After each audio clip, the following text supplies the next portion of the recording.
Prisonnières, depuis des dizaines de milliers d'années, des bulles d'air dorment au creux des glaciers anciens.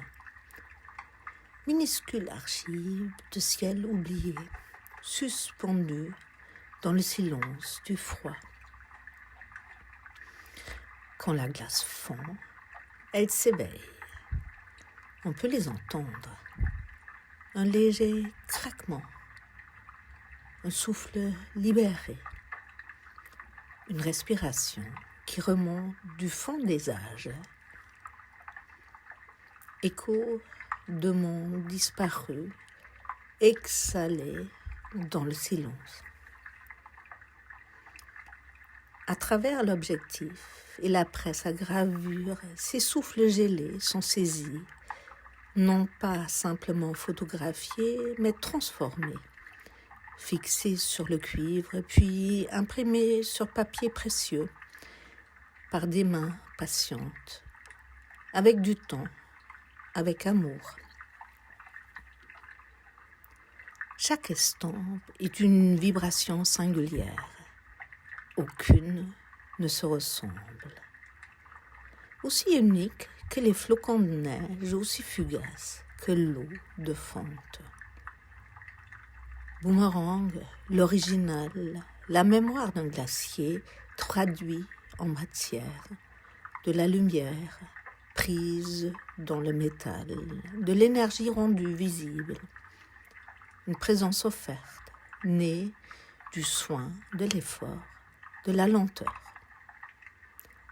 Et comme tout être vivant, elle émet une lueur subtile, un sentiment discret, non pas de fluorescence, mais d'essence. Les biophotons, nous dit aujourd'hui la science, sont cette lumière que tous les organismes vivants émettent, un frémissement d'existence qui s'éteint seulement quand la vie s'efface. Ces œuvres aussi brillent doucement, non par éclat, mais par âme, une résonance née du geste humain, de l'intention, de l'attention. Comme l'a écrit Hans Belting, les images portent une présence, une forme de vie qui dépasse la matière. Et comme l'a pressenti Walter Benjamin, c'est cette aura qui s'efface lorsque l'art devient simple reproduction. Puis l'image se déplace à nouveau de l'œuvre d'art à l'objet, du singulier au multiple. Sur des sacs et des mugs, des tapis de souris, des tabliers, des vêtements de nuit. Et dans ce passage, quelque chose se perd.